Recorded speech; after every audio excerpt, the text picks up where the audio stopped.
So, hi guys, welcome to Silverstone. Let's see, big flat track with a lot of fast corners and a couple of annoying slow ones. Um, I don't know. I don't know. I don't think it rates highly on my list of favorite tracks. I don't think it's a bad track, but I guess I would say it's. I think it's just a little bit overrated. Um, yeah, just doesn't have as much character to me as some other tracks. But regardless, that's where we're racing this weekend, and we're doing it as an endurance race, which means we got to turn some laps for a long time. So let's take a walk through it, and I'll tell you how I'm going about doing what I'm doing.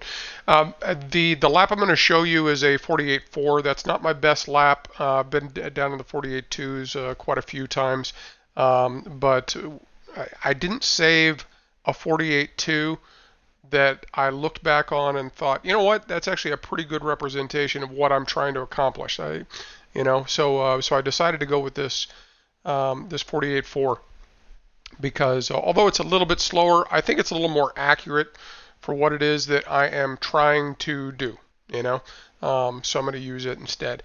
The I don't know, I'm so close to getting into the 47s, and it's annoying.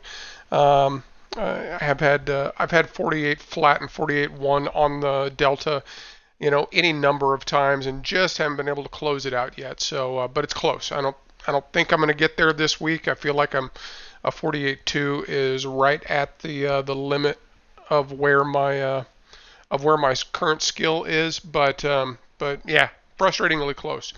Regardless, progress, and I'll tell you how I'm going about doing what I'm doing.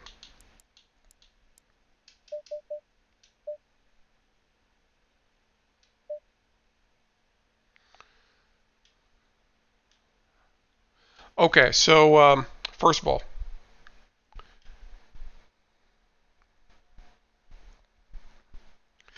the you know all of Sector One um, up through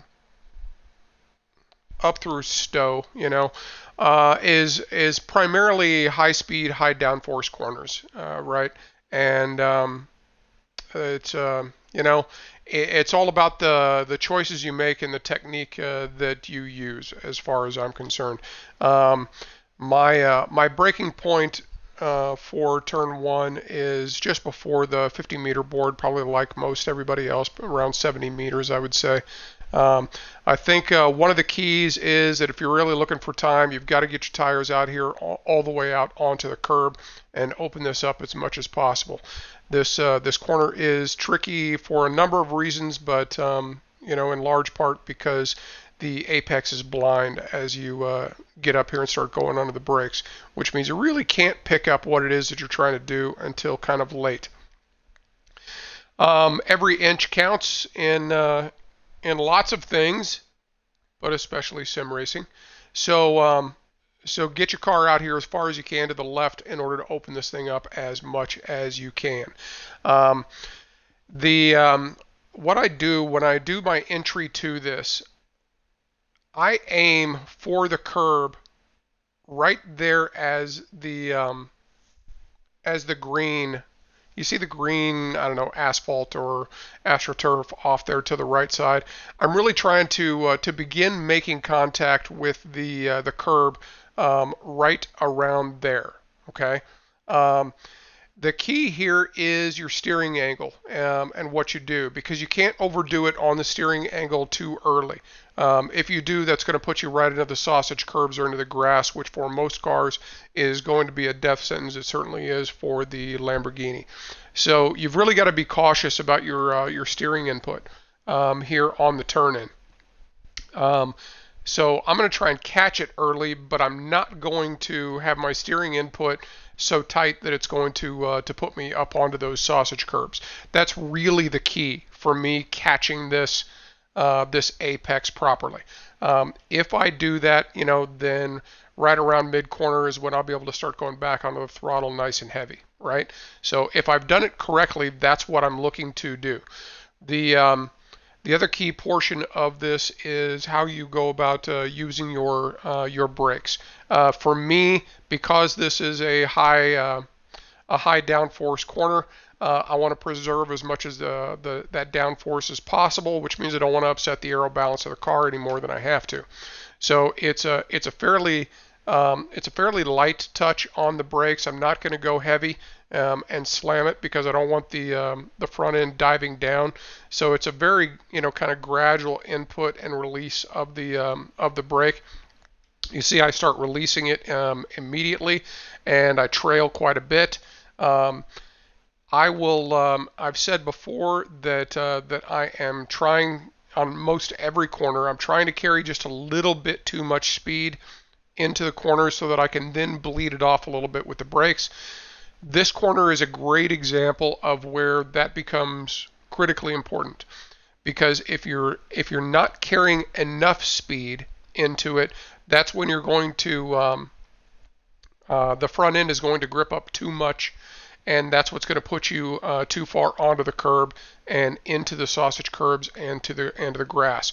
I don't want that. I want enough speed that I'm going to be able to go wide of that. So you'll see me here, just another, I think, little correction on the brakes. I'm pretty sure. Yeah, right there, where I feel like I'm just carrying a little bit too much speed, So that's kind of my goal. That's tricky. That takes a lot of practice to be able to do that with any confidence. To be that deft, on the brakes at a point when the car can easily unbalance. But if you practice it, it will pay dividends at a corner like this. For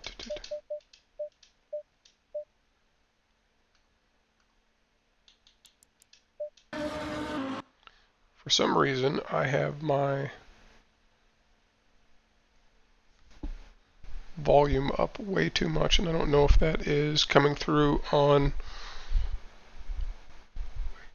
the audio or not. Let's find out.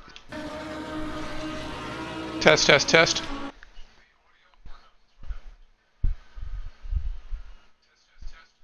That didn't sound bad there.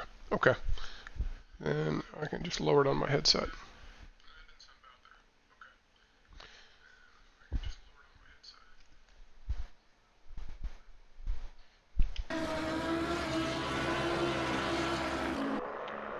Let's see. Okay, so you notice, I'm well out there onto the curb, and then as I turn in, trying to catch the curb just as I'm coming up there onto the green stuff. Not too early, obviously. This is all about driving the radius of the corner. And actually, that's a good thing that I want to talk about for all of these first, 4 or 5 corners, is driving the radius of the corner, because there are a couple of mistakes that I think are most commonly made here on all of this high speed stuff. One of them is going to be on the brakes, where you're going to be too stabby on the brakes and diving the front end. That's going to upset the car. Let's see. Another one is kind of similar to that, where you're just over slowing the car and forcing yourself to balance it out with the throttle and not really doing anything. That sort of maintenance throttle idea that I've talked about before. That's going to be a really common mistake. And the third one that I think, especially if you're newer at this track and this is not something you've ever really looked at before, is you will not drive the radius of the corner. You will overdrive the radius of the corner. And let me talk about what I mean by that. Whoops.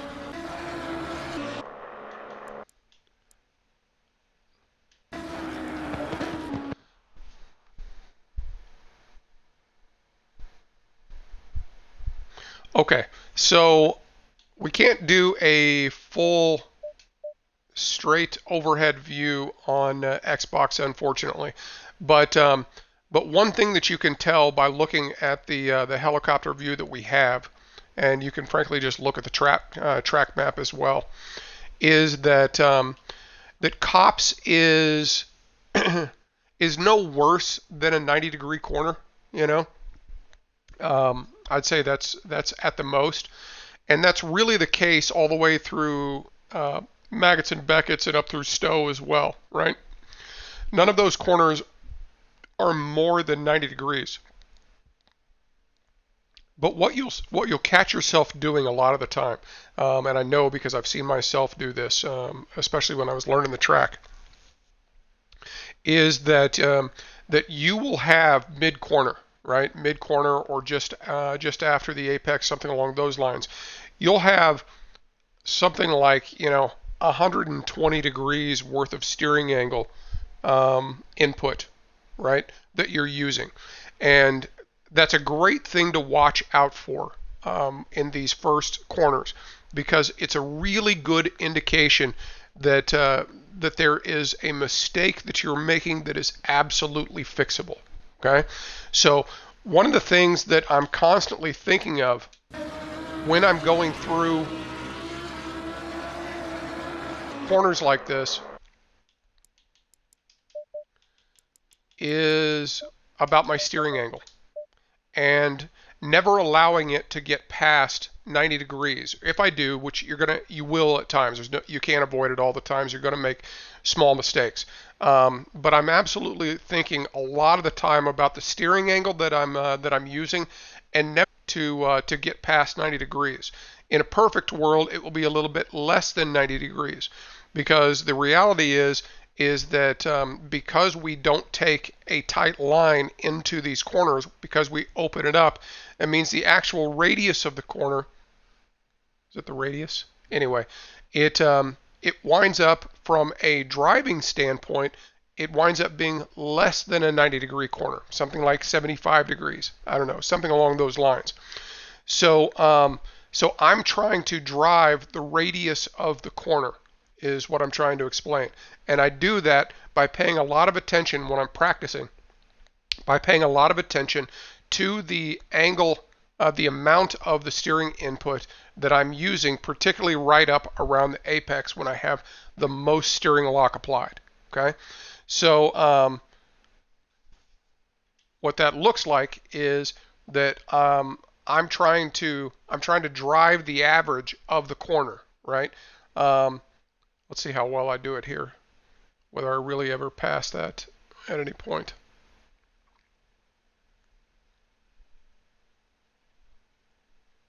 Just barely right there. That is what I'm trying to avoid.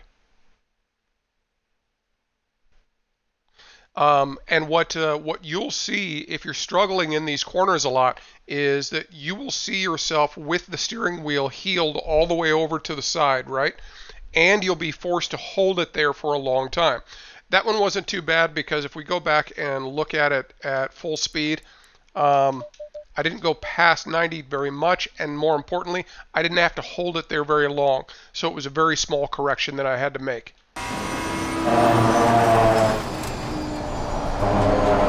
Right, just briefly, and then I was able to open it up and get right back on the throttle. So that's not bad as far as errors go. What you're really trying to avoid is where you've got it heeled over really hard and you have to hold it there for a long time. At that point, all the car is doing is understeering. You've overloaded the front end and you're just losing time, right? So if you see that in your replays, that is that's a red flag to you that you need to go back and look at what you're doing on the entry, as far as how you're braking, how are you doing your entry steering, because a lot of the times what you'll find out is that you are either turning in too late, or you're not turning in enough initially.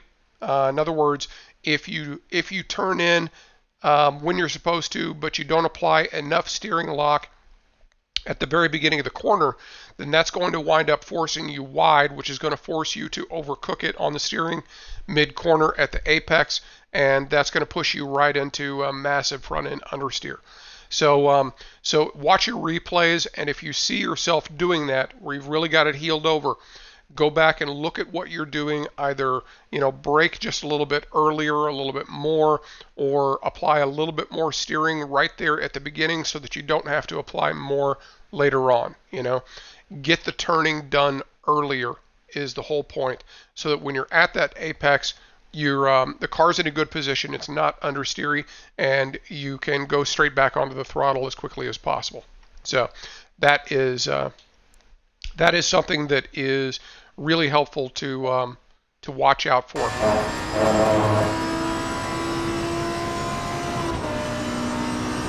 Okay, as we come into maggots, the my entry right here, what I'm actually thinking about is my exit from Beckett's. Okay, that starts right here. And if we go up to Beckett's, well, that worked out nicely.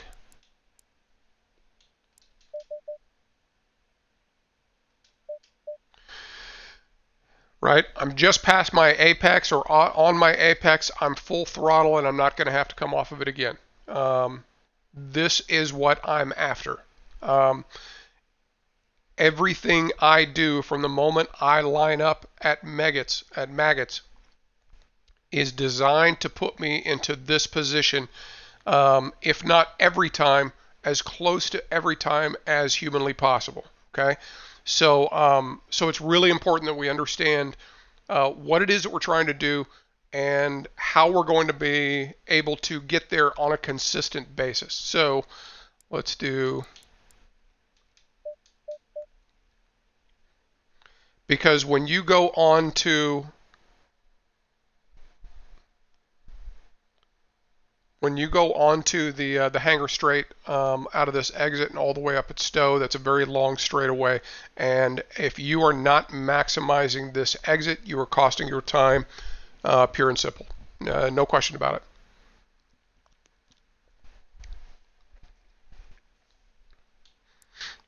Okay, so how do I get there?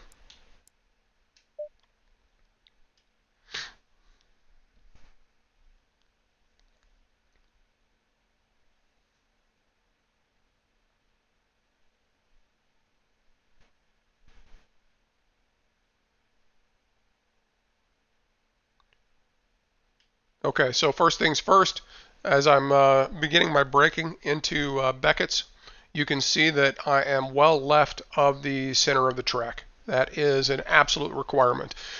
If your approach to this section pushes you wide right here, and you're out to the center or the right side of the track, that is going to close down your entry into the most important corner on this sector, and that's Beckett's, right?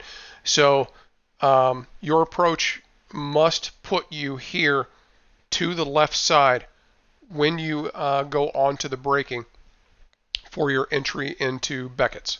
Okay? To get there,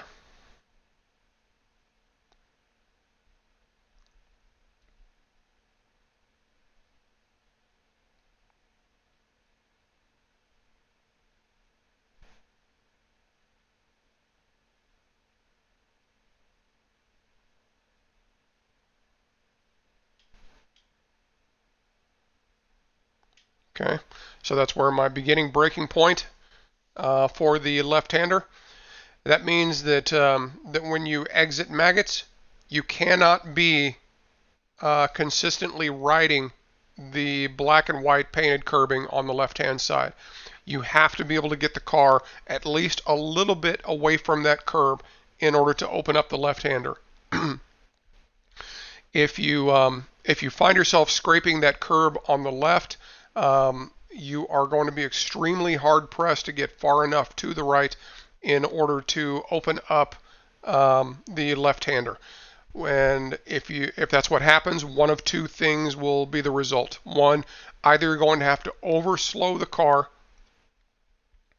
in order to catch the proper apex and get your car positioned properly in the left-hander, or you are going to blow past the apex and put yourself into the center or center right portion of the track at your entry to Beckett's, which is which is the no-no. You know, that's what you can't afford to do. So your so as we back up through this, something along these lines needs to be your position as you come out of the exit of maggots.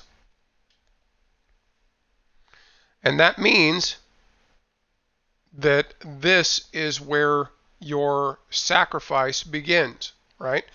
Because the single most important part of this entire corner complex is your exit from Beckett's, which means your sacrifice or sacrifices have to come before that in order to consistently line yourself up properly in Beckett's to maximize your lap times. Okay.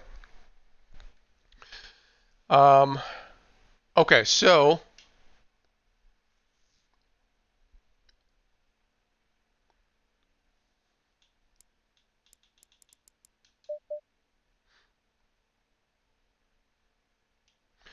So first things first.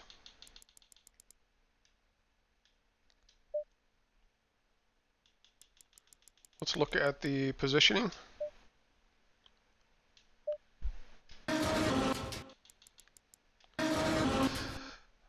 You have plenty of time after the exit from cops to place the car wherever you want to on the lead up to maggots. I personally like to take it all the way out here to the right, and the reason I do that is because I want the car to be straight right here as I come up to where I'm going to tap the brake. Okay, because this is one of the areas where you can easily get yourself into trouble. Because since these are all high downforce corners, that means that what you do with the aero balance is going to determine a lot of your success or failure. I want to be able to straighten the wheel when I go to tap the brakes right here.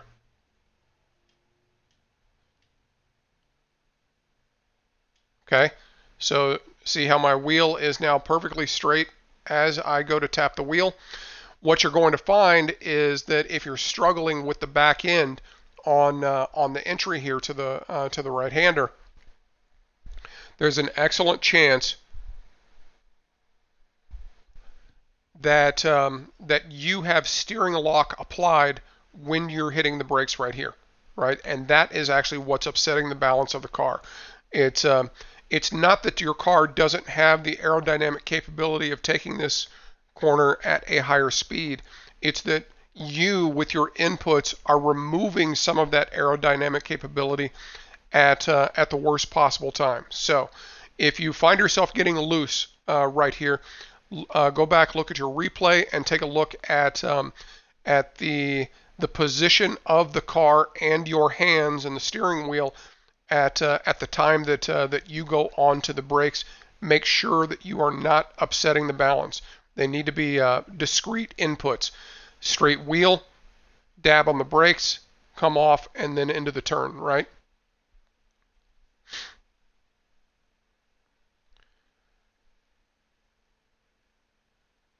I will use all of this curb because your only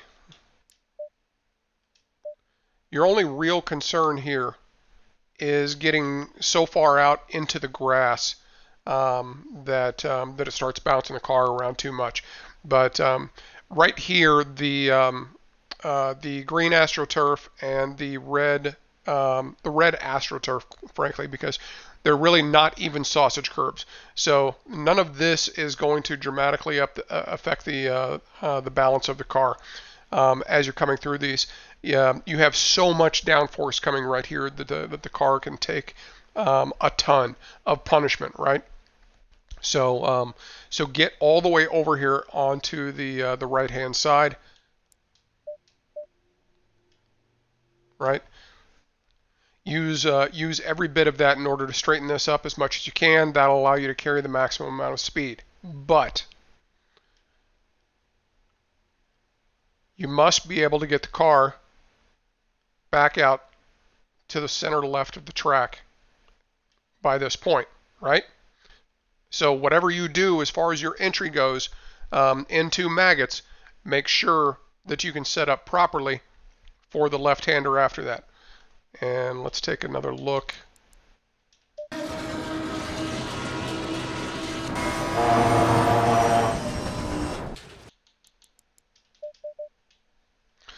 Okay, so once again, look at the combination of the application of the brakes and the amount of steering that I'm putting into it at the same time, because this is another critical area, right? So wheel goes straight, then the brakes, right? This is a timing thing that you absolutely just have to practice and get correct, because this is yet another area where if you don't have that that combination of straightening the wheel and then applying the brakes, if you don't have that properly, then you are going to upset the back end of the car, and you're really going to struggle to get through maggots and beckets consistently, right?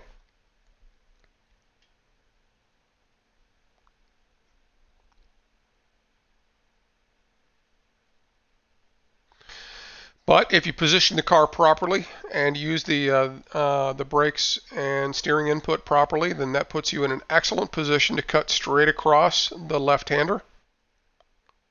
You can go back on the throttle, but you won't go back on very long, because once again, you need to, go ahead, guess, straighten the wheel before you tap on the brakes yet again. Okay? This is something you really have to pay attention to. It's absolutely the key to consistency through maggots and beckets is getting that application of the brake lined up with the proper alignment of the wheel.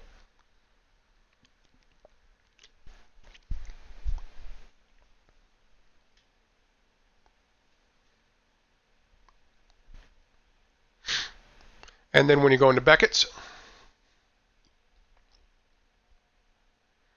get over there, use all of the green, and that should let you get right back on the throttle and put you right out here on the exit curve. Okay, so that's the basic approach. Let's look at.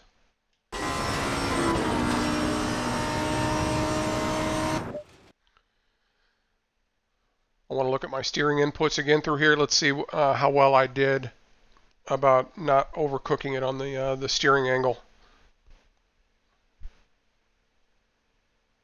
That's good. Just barely to 90 degrees.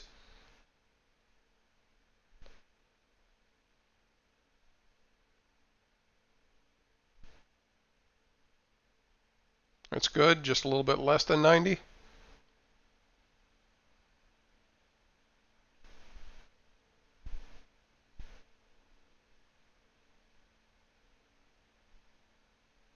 That's good too. I'll take that.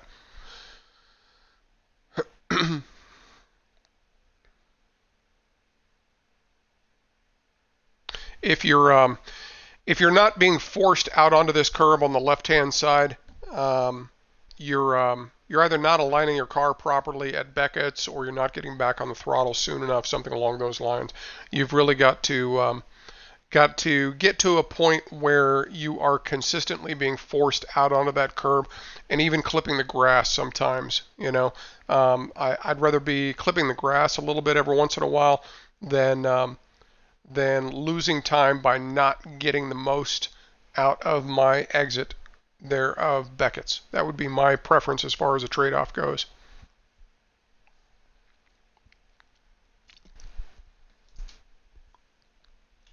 Okay, then we come up to Stowe.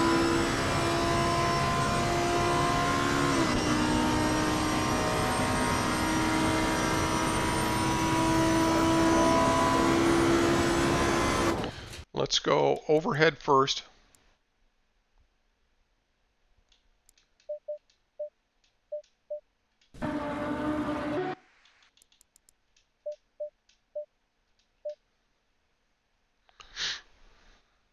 This is a corner where I really wish I was able to do free cam on, and really take a big overhead picture of it.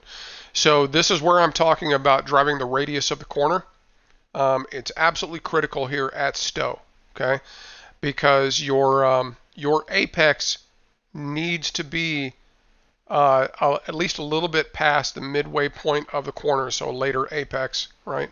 So for me, somewhere around there, right? In order to maximize this corner. And the only way you're going to be able to do that is if you drive the radius of the corner properly.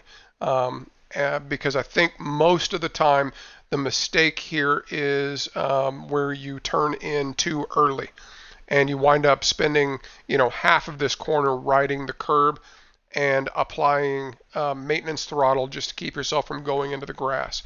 To me, that's the big mistake that I think is most common on this corner. So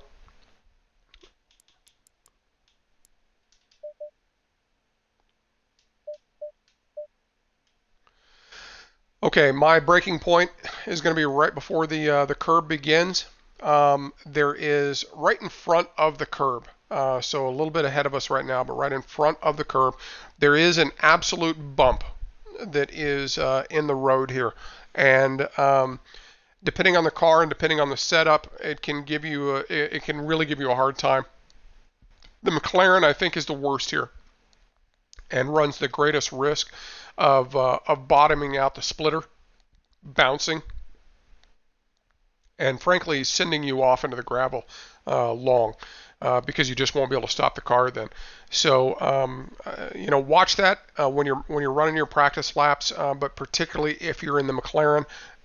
And either if it's something that you keep running into as far as a problem goes, then be wary of that and either make an adjustment to the ride height or bring your line in slightly so that you don't run into that problem during the race because it can catch you and it can catch you bad. But for me, the whole key to this corner for me is trying to drive the radius of the corner right from the get-go. So I'm going to go onto the brakes and notice there's not a lot of steering input yet.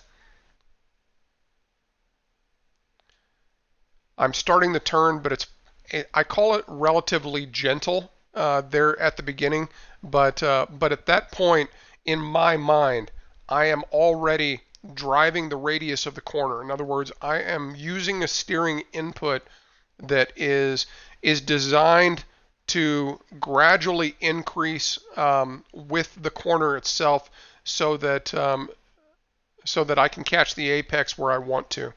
The slight bit of oversteer there, very common, especially if you're trail braking into this corner, which you should be.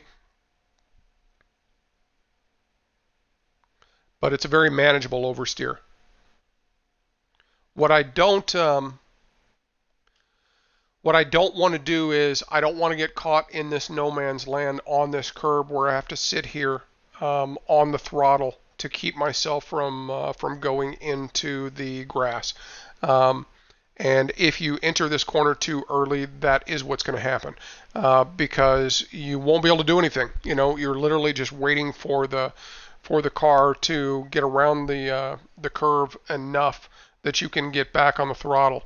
So what I'll be trying to do is I'll be trying to get back on the throttle as quickly as I can and as hard as I can. And this is a case where a lot of the times I will be blipping the throttle a little bit and testing the rear grip to see whether or not I can go back on full throttle or not. But when I'm confident that I can, then that's when I'll go all the way on it. I want to look at that full speed so you can see what I'm doing there on the throttle.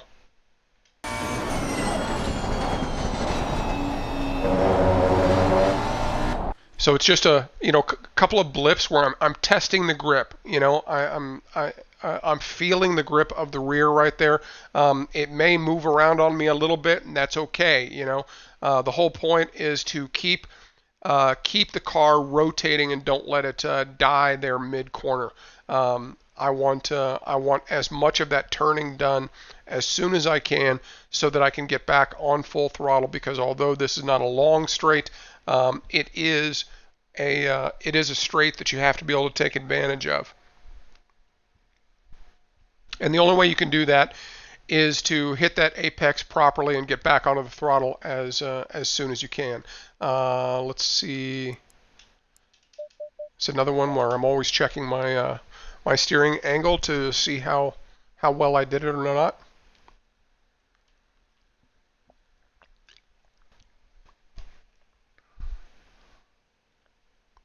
There's a bit of oversteer.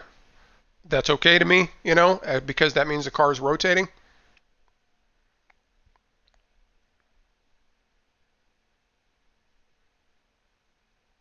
Yeah, that's good that's pretty good on the steering input there. One thing that you can notice if you look down there on the bottom right hand of the screen is that my brake bias is set to 62%. That's unusually high for me in the Lamborghini. Typically, I'll run it right around 57 or 58%. But with all of these corners that we've just been talking about, the braking on it, because they're high-speed corners, the braking on it can be very delicate, and if you run the steering, or excuse me, if you run the brake bias too far back, it's very easy to lose the back end as a result. So this is a very unusual track that I run the brake bias much more forward than I typically would, to allow the car to stay more planted while I'm doing these very nuanced braking inputs at very high speeds.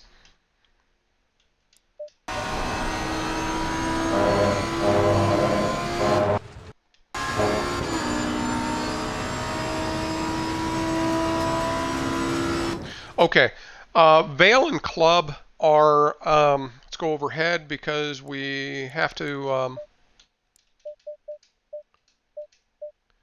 decide on a compromise. And since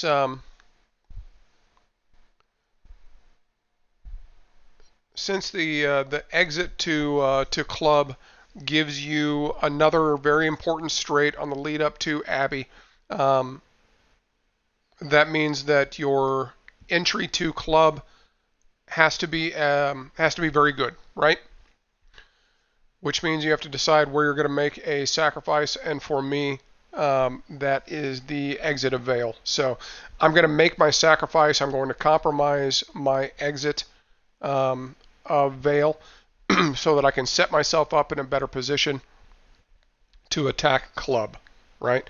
I want the I want the car more to the center of the track on my exit so that I can maximize my exit out of Club, right? So that's the basic idea behind it. Let's see, my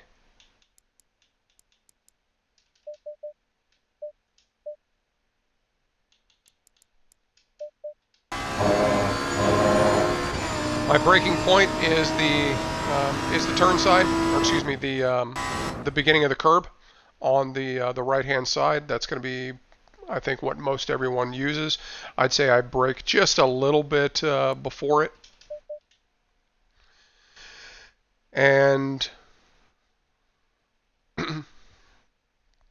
I've gone back and forth on my entry here to Vale on whether I'm taking this in first gear or second gear. I'm finding that there are pros and cons to both of them, and I think there's at least a decent chance that that I probably won't really decide on it at any point. I may just use what feels right, depending on how my braking goes. So in this lap, I took it in second gear. A lot of other laps, I wind up taking it in first. I can't really tell that one is faster than the other, overall, I mean. So the real advantage for me taking it in second gear is that I don't have as much upsetting the car at this very crucial transition point right here. Okay, because if I take this in first gear, then I'm going to be on the gas here, then I'm going to have to come off of it, upshift to second, you know, and it seems to be easier to destabilize the car right here as I'm making the right-hand turn into club when I'm in first gear and going to second gear. So there is a stability inherent in me keeping it in second gear, which I would say is the pro to using that approach. The downside to it though is that because you don't have the engine braking that you would have by dropping into first gear right here, then I find that it's very easy to carry just a little bit too much speed here at the entry to Vale, which means I'll compromise my line on the exit and wind up further to the right than I want to be. Doesn't happen all the time. This is fine right here. You know, this is I consider this a good position for the car to be in, right? So it's fine. But the tendency is there where without that engine braking of first gear, that I'll blow the apex just a little bit, run a little bit wide, and wind up compromising my entry into club. So I go back and forth on it. You know, I think what I find is that when I stay in second gear, also, you'll see that that I also don't do a complete lift where I do keep a little bit of throttle, and that seems to help stabilize the car as well. This is obviously a very low grip where the part of the track here where it's easy to start having the back end move around on you. And it's really hard to do it consistently. I don't think the Lamborghini likes this corner very much for that reason. Remember when I drove the Audi last week, it was kind of a piece of cake through here. But I've never really been able to get the Lambo to completely play ball. So it's a bit of an adventure every time I come through here, as far as whether or not the rear end is going to grip up properly. What I think is happening though, okay.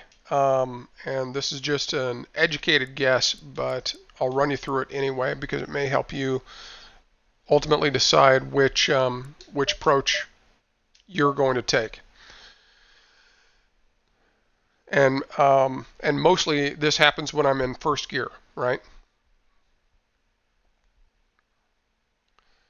Because right here when I go to make the transition, so if you do a complete lift, then a couple of things are going to happen. You know, engine braking is going to be more severe. The weight shift is going to move to the front more abruptly, putting more pressure on the front tires, right? Which is going to increase the grip of the front tires, right? So all of that leads to a loose back end. But I also think that what is contributing to the looseness that can happen here when it's severe is that by doing a full lift, you're also unlocking the differential and really allowing the car to rotate. So all three of those things, the heavy engine braking, the weight shift, and the differential, lead to the back end becoming very loose.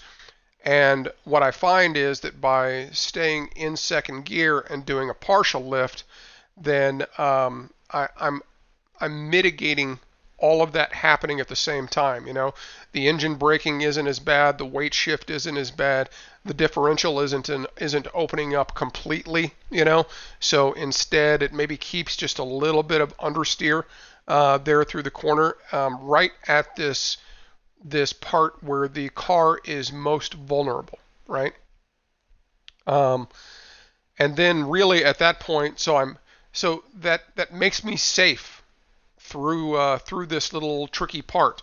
The only thing that I would say that it doesn't really fix is the power oversteer that I will tend to get right here, because you have to get back onto the throttle, but you know you really can't.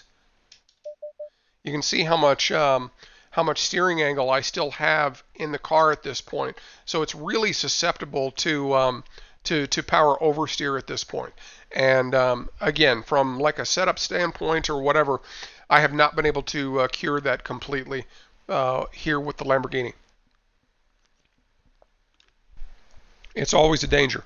So I try to get the wheel opened as much as I can, as quickly as I can to mitigate that.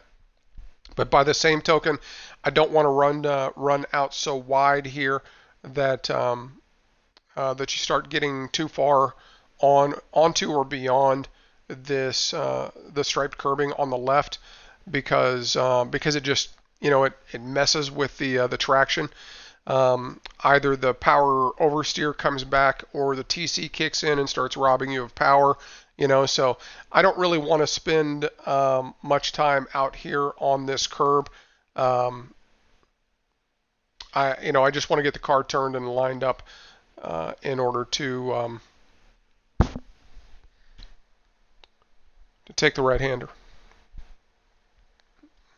Let's see. Okay, so the key here for club to me is where your eyes go.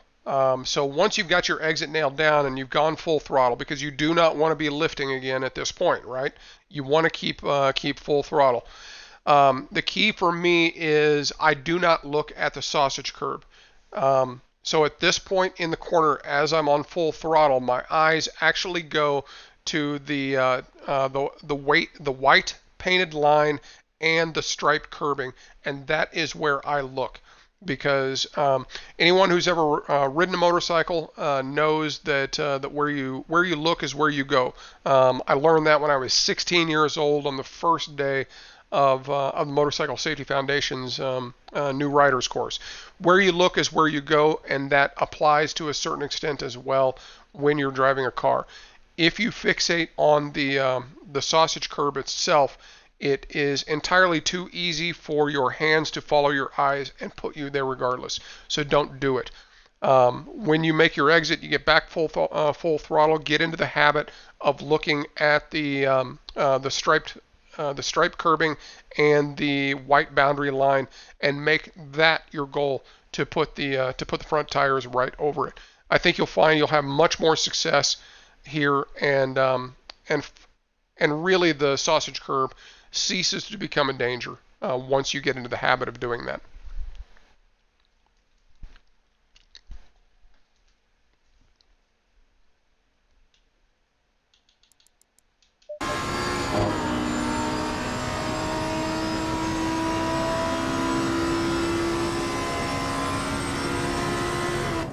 Okay, Abby.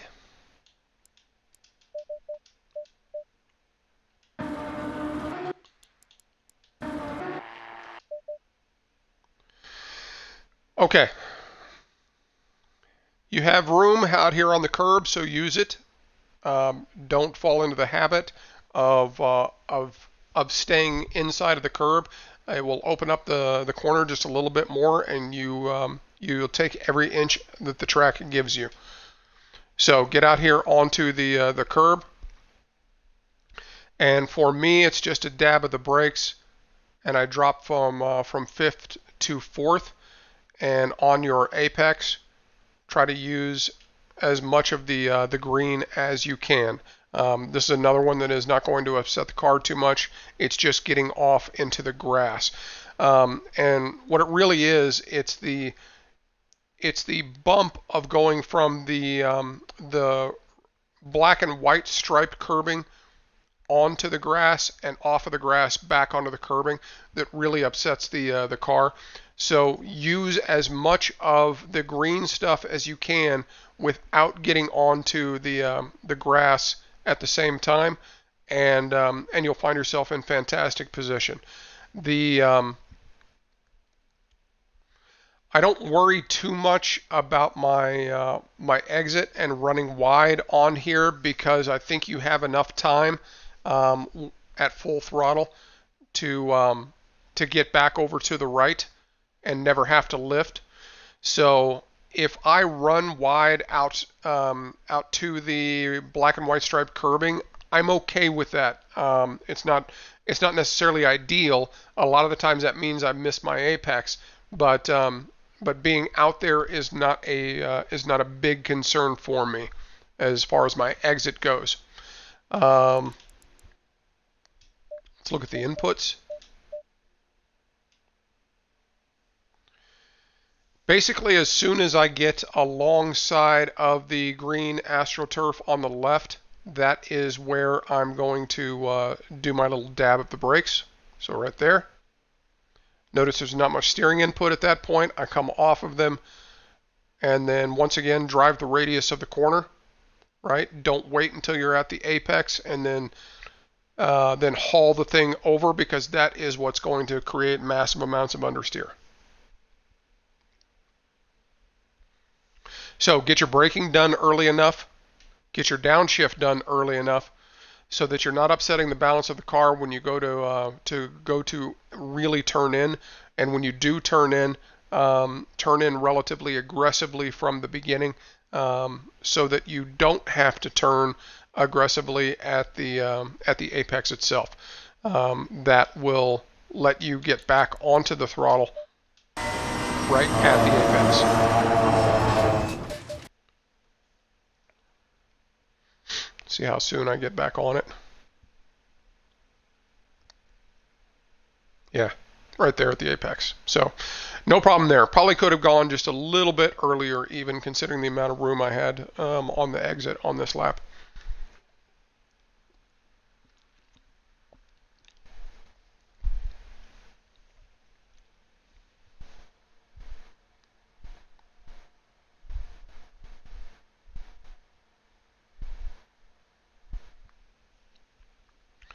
Okay, so once you get clear of Abbey, just heel it over here to the left,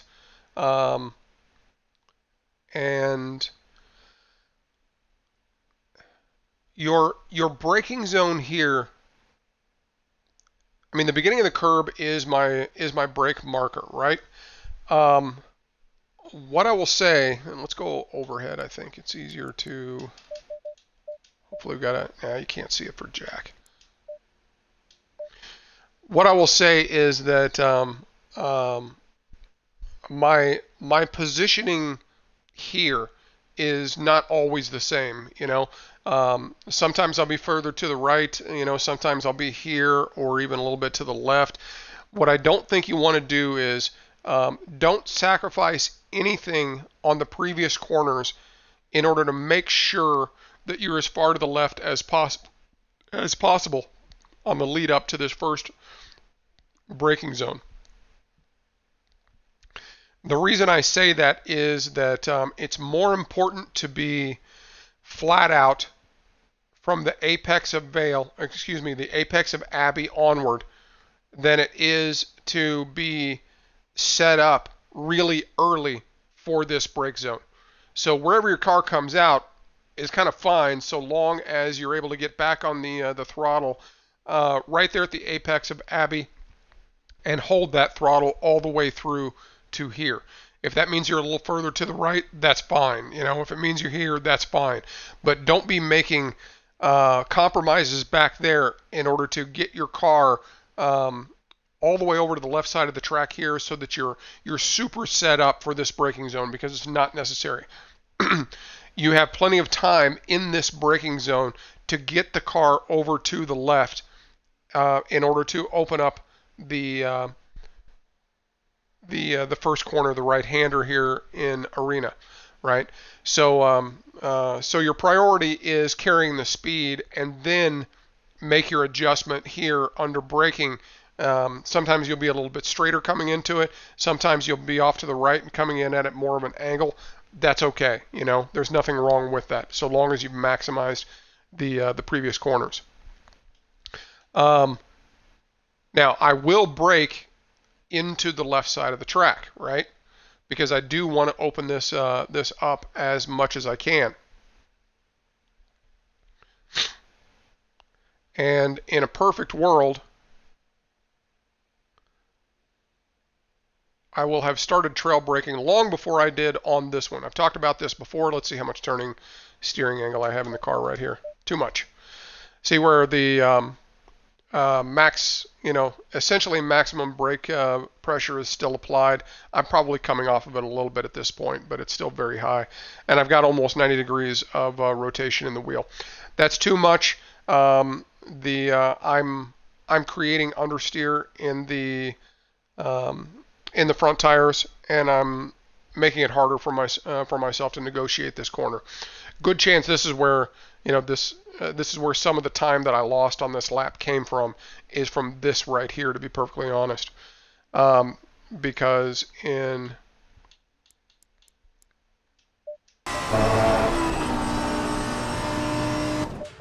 a perfect world,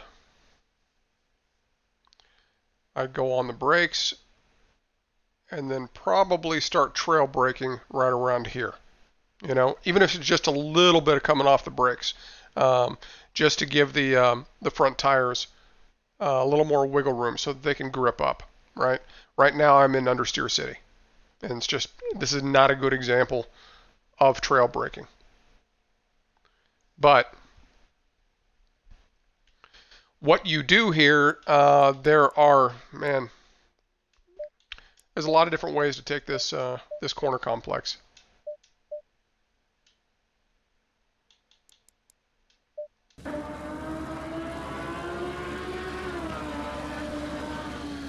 Okay, so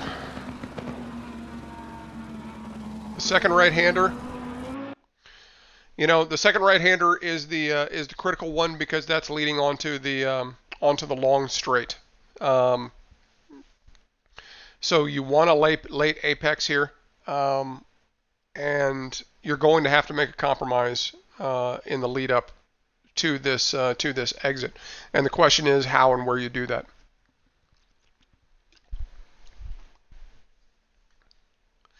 A lot of people will come very wide out of the right-hander, and then try to work their way back over to the right as much as they can. But there's a good chance they're going to compromise the entry into the left-hander. Some people will over-compromise this right-hander, and they'll come out straighter and even farther to the right than I am right here.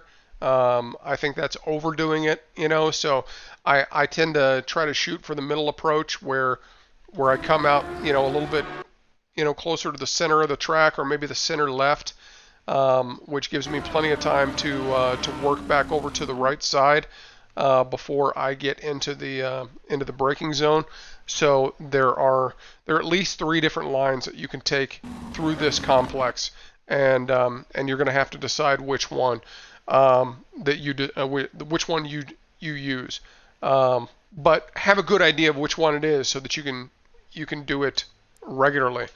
I would say that the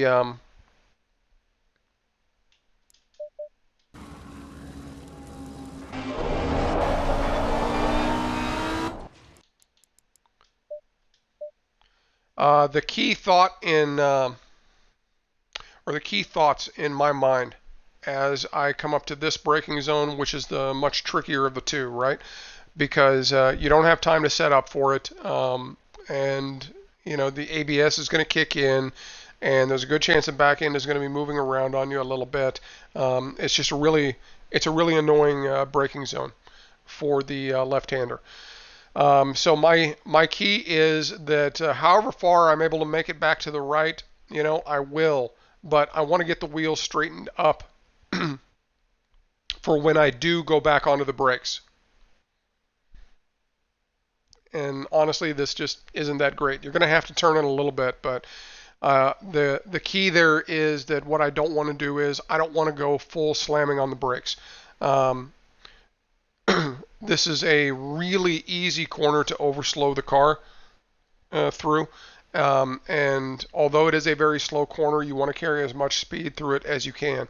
So my my brake application into this corner will be relatively light, and start trail braking right away so that I don't bleed off any more speed than I have to. And it allows me to continue to make adjustments to my speed as I come up to the apex here. I didn't catch it great, but the shape of it I think is pretty good for what I'm trying to do. Um, the I think the other way that this corner tricks you is it encourages you to oversteer the car right here at the apex, when the reality is that you can open up your hands and get back onto the throttle more quickly than what it seems.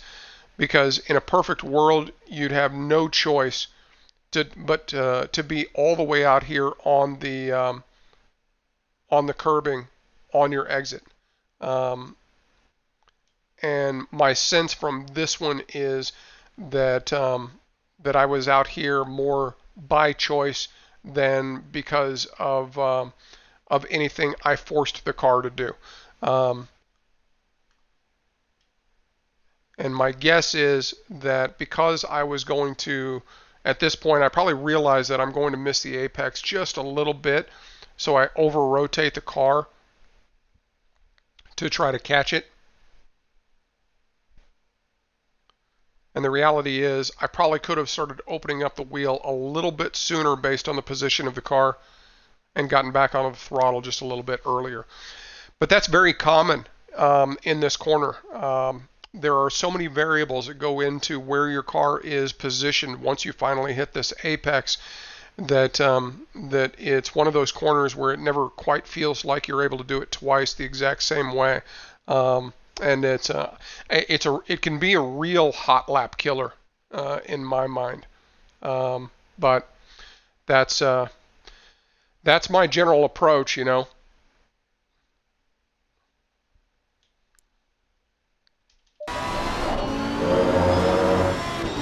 Oh, don't be lazy here. You know, make sure that you clip the green AstroTurf on the left side here. It won't matter a lot, but even if it's just a few, you know, a few hundredths of a second, they're free. Take them.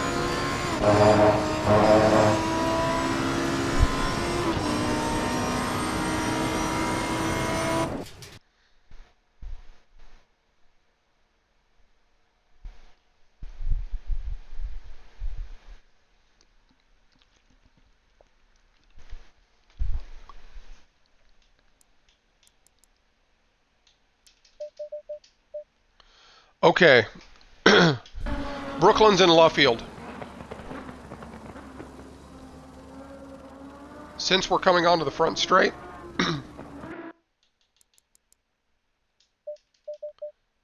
that means we need the best exit we can get out of Luffield, right? And since these are two dependent corners, that means we're going to have to make a compromise somewhere in order to achieve that. And let's see where I get back on this. That's pretty close. So this is an incredibly annoying corner, and I would compare it to, what is it, turn 13 at Barcelona, right? And I think it's turn 7 at Hungaroring. Essentially wide radius, 180 degree corners, which are the second half of a set of dependent corners, right? Where you are not able to set up like you would want to because the corner before it prevents you from doing so, right? So if you think about just a standard independent wide radius 180 degree corner, then the two that come to my mind are the hairpin at Spa, right, and the hairpin at Nürburgring. And those are pretty straightforward because you have all day to set up for them and position the car before you go onto the brakes, and you can take the corner however you want to. But that's not the case with this corner, just like it isn't with turn 13 at Barcelona and turn 7 at Hungaroring. The previous corner forces you to compromise your entry into the wide radius 180 degree. Okay. So that makes it very hard. because that means that you are going to be trying to desperately to maneuver the car to get into the position you want, and it's going to force you to be doing, braking and turning and all of that at the same time in order to maximize the corner. Um, and that's just flat out hard. It's why those corners at the other tracks are as difficult as they are, and it's the same reason that Luffield is a pain in the ass. So my approach here is that I'm going to take it as a double apex corner, right? Which means that, as you can see right now, as I'm going back on the throttle, that means I'm going to allow the car to drift away from the corner after the first apex, let it run wide, then get it do a lot of the turning right here at mid corner, so that I can then go back onto the throttle as soon as possible. Okay, so that's what I'm trying to achieve right here. You can try to do this as a single apex, but I don't think it works. The reality is that you're going to wind up spending 3/4 of the corner just hugging that red and white striped curbing, and you're going to force yourself to do maintenance throttle most of that time, so that the front end doesn't turn straight into the grass. Okay, so I think that's a time suck and a time killer. So I think a double apex is the right way to do this corner, but it's much more difficult to do it that way. Try it if you want to. If you're really struggling with it, then play it safe and do it as a single apex. But just understand that I think it's the slower way to go about it. Okay, so key number one, as far as my entry, then, is that you can't get lazy right here when you exit Brooklands, right?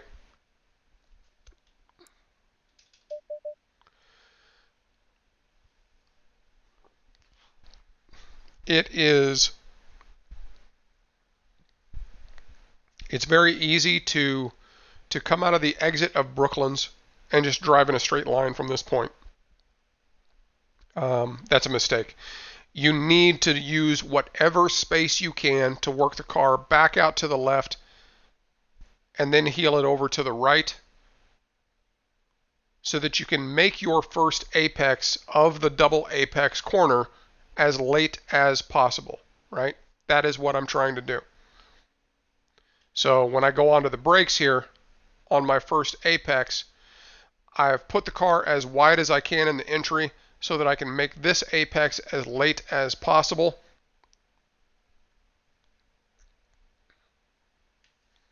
Right? And in order to do that, that means you have to do some sacrificing right here in your exit of Brooklands. There are times when I'll carry through too much speed through here on my exit of Brooklands, and I'll compromise my entry. The best you can do is the best you can do. It doesn't mean you give up. You still do the same thing, where you keep trying to work the car over here to the left in order to open up the first apex as much as you can.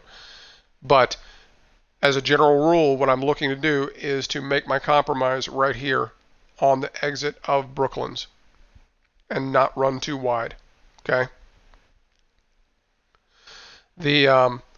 My braking point on the entry to Brooklands is right before the turn sign. You'll notice that my right tires are all the way out here on the striped curbing. Once again, use it. Open up the corner as much as you can. You'll also notice that my steering input has already begun to the left, right? I'm not going to delay on that. I'm going to make this a relatively straight braking zone, but it's going to be diagonal, cutting across the track. So that when I do go onto the brakes, I can straighten up the wheel a little bit and keep the car moving towards the inside of the track. And then as I get up here, then I'm trail braking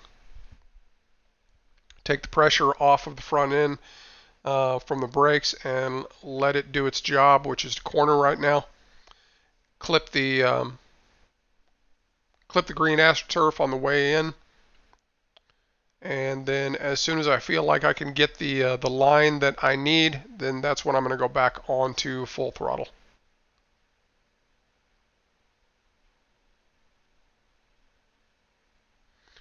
Heel it out to the left, whip it back over to the right, make the apex as light as I can. Relatively hard on the brakes, but not too hard. I think that's important important thing to point out, because you're going to have to be turning the wheel so much so early. I think it's very easy to slam too hard on the brakes here, and really upset the balance of the car in conjunction with the steering angle that you're putting into it. So really easy to force yourself into understeer right here. So if you're going to go with this approach, the initial part of your braking application has to be very short. You should be going into a trail braking almost immediately to account for the steering angle that you're going to have to put into the car. But hold the trail braking deep into the corner.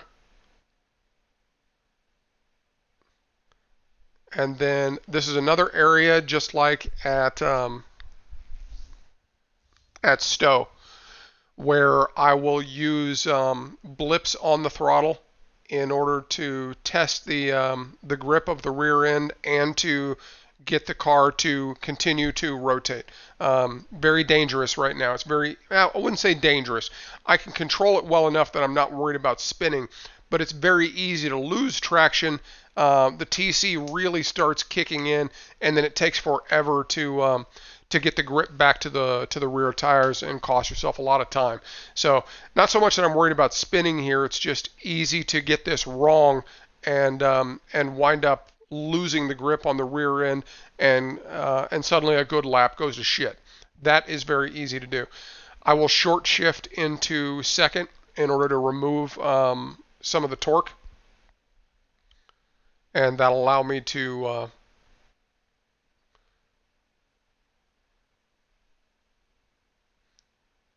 see the little oversteer right there? Happens all the time right here.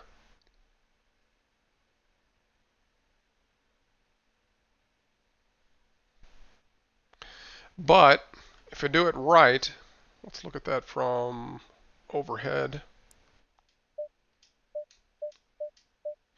Then the V shape to the corner should be fairly obvious, and you can see what I'm trying to do.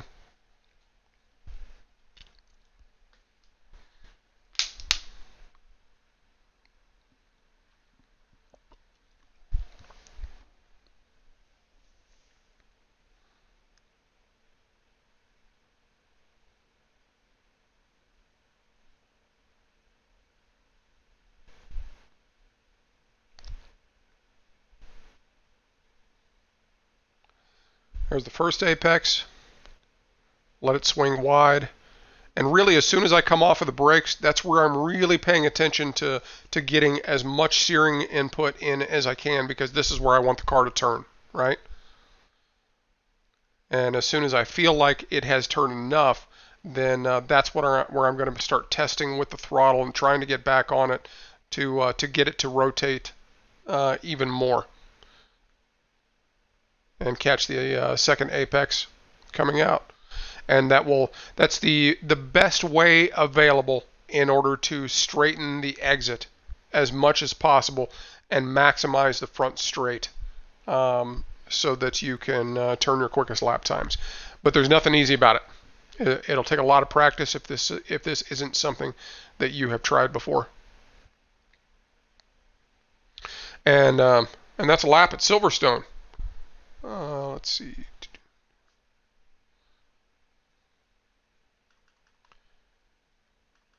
Let's back up and do the whole thing at full speed.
That's it.